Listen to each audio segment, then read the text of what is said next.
حر بن یزید ایک شخص تھا. حر بن یزید ایک مختصر سا لشکر لے کے اس نے امام حسین کو ایک جگہ پہ روکا, پھر دوسری جگہ پہ روکا, پھر لا کر تیسری جگہ پہ روکا. تو امام حسین نے فرمایا جگہ کون سی ہے؟ کہا حضور کرب و بلا.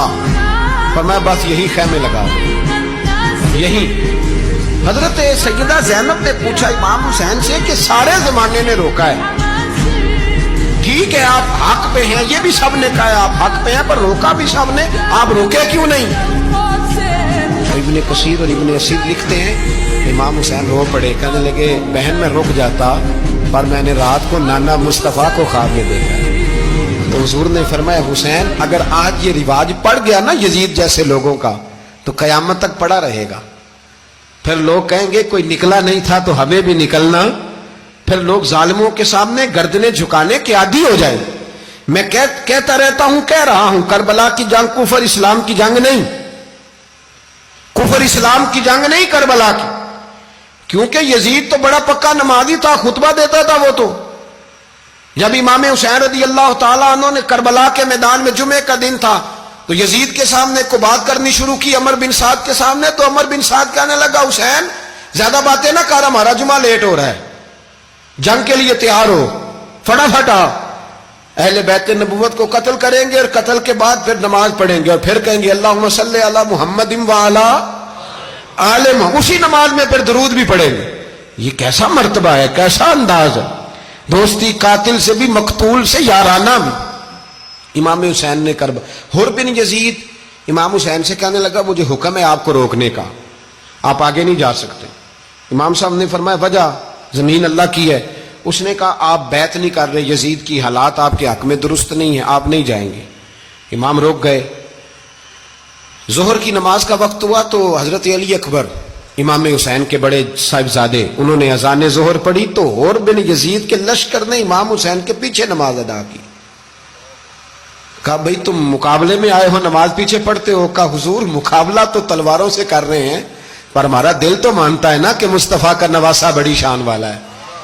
حر بن یزید نے 3 نمازیں لشکر سمیت امام حسین کے پیچھے پڑھی ہیں, 3 نمازیں, ظہر اثر اور مغرب.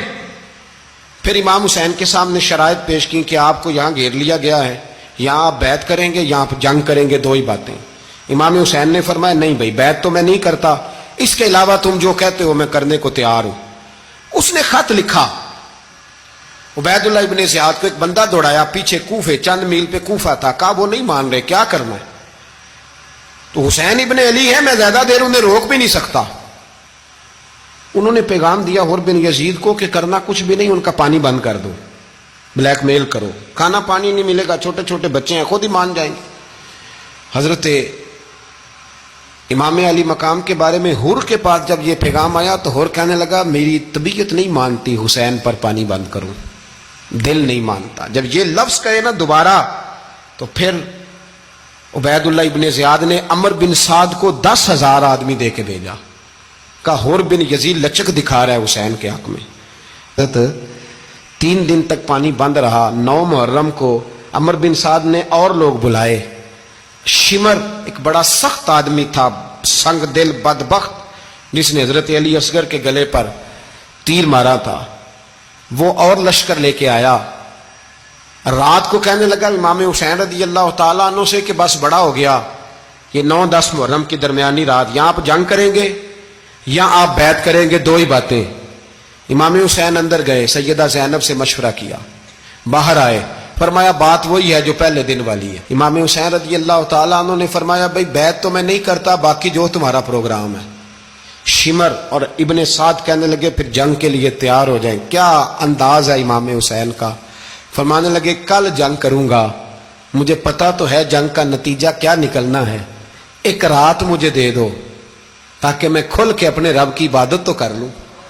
حسین نے جانا ہے, مجھے پتا ہے کل رزلٹ 72 اور 22,000 کا کیا 1 رات مجھے دو, میں مالک سے راز نیاز تو کروں, میں گویا اس سے پوچھوں تو صحیح کہ مالک میرے والد بھی شہید ہیں, بھائی بھی شہید ہیں, نانا کو بھی دکھوں میں دیکھا ہے, تو اب میری باری ہے تو مالک میں حاضر ہوں, مجھے موقع تو دو. اس لیے کہ میرے نانا نے بدر میں بھی ساری رات عبادت کی تھی, صبح مجھے موقع دو. اور دنیا کا اصول ہے جب کوئی موقع مانگتا ہے تو دیا جاتا ہے. یہ دونوں کہنے لگے کوئی موقع نہیں. حر بن یزید پیچھے سے بولا, کہنے لگا نہیں بدتمیزی نہ کرو, حسین کو موقع دو, تمہیں دینا پڑے گا. موقع دیا. حر بن یزید نے پھر منت کی, کہا حضور آپ مہربانی کرے مان جائیں. فرمایا ماننے والا کھاتا کوئی نہیں. یہ بڑا مشکل.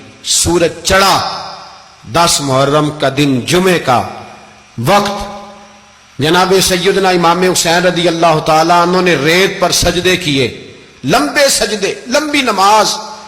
سورۃ الشمس کی آیات دوسری رکعت میں پڑھی تو سارا کربلا گونجنے لگا. کیا انداز تکلم تھا امام علی مقام کا.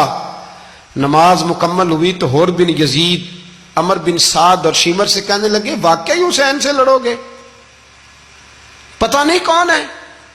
قل لا اسالکم علیہ اجرا, تم نے نہیں پڑھا الا المودۃ فی القربى, تمہاری آنکھیں بند ہیں. الحسن والحسین سید الشباب اہل جنہ, تمہیں نہیں پتا؟ کہنے لگا چپ کر, حکومت نظر آ رہی ہے. اور بن یزید کہنے لگے پھر میرا بھی فیصلہ سنو, مجھے حکومت نہیں چاہیے, مجھے جنت چاہیے. حکومت نہیں چاہیے. امام حسین کی پہلی فتح دیکھیں, اور بن یزید ایڑی لگا کے نا یزید کے لشکر سے نکل کے امام حسین کے لشکر میں شامل ہو گیا. اور پہلا شخص جس نے امام حسین کو روکا, امام حسین کے نام پر پہلا سر بھی اسی شخص نے کٹایا ہے. لیکن یزید کی قبر پہ لعنت بھی کوئی نہیں برساتا, اس کا محل تھا بہت بڑا. لیکن جب لوگ کربلا میں امام حسین کو سلام کرنے جاتے ہیں تو قدموں میں حر بن یزید کا مزار بھی بنا ہوا ہے, اس کو بھی سلامی دی جاتی ہے. اور اب ہم اکیلا حر بن یزید نہیں کہتے.